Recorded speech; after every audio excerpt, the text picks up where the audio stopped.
Here's an equation.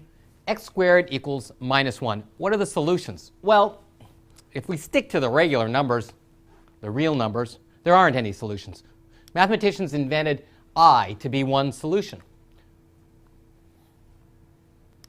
You can use I to solve other equations. For example, x squared equals minus 9. The solution is 3 times I. Now, numbers such as I minus I, 3 times I, and so on, are called imaginary numbers. You can use the imaginary numbers to solve other equations. X minus 1 quantity squared equals minus 9 has the solution 1 plus 3 times I. When you add a real number to an imaginary number, you get a complex number. A complex number has a real part and an imaginary part. The complex number is the real part plus the imaginary part times I. So both real part and imaginary part are real numbers. When we want to refer to a field without specifying exactly which field, we'll use this notation with this blackboard F. So why does this procedure give the correct result for complex numbers as well as for real numbers?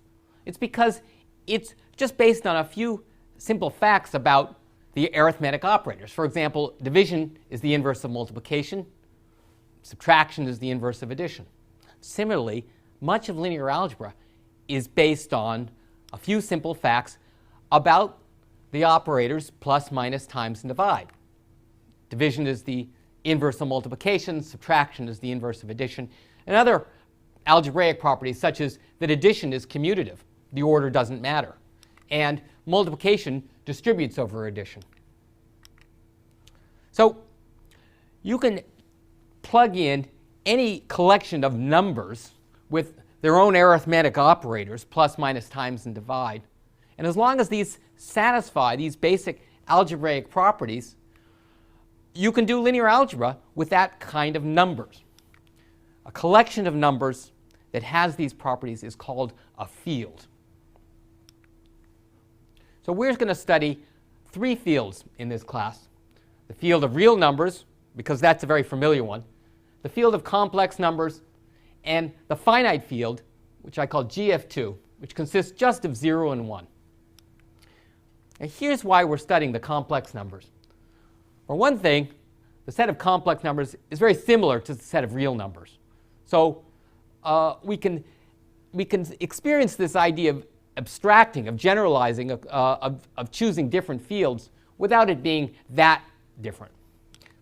Now, another reason that complex numbers are convenient is that they're built right into Python. Also, complex numbers are, in some sense, the intellectual ancestors of vectors. So some of the basic operations that we can do with complex numbers we'll later learn how to do in higher dimension with vectors. And finally, in more advanced parts of linear algebra, complex numbers are essential.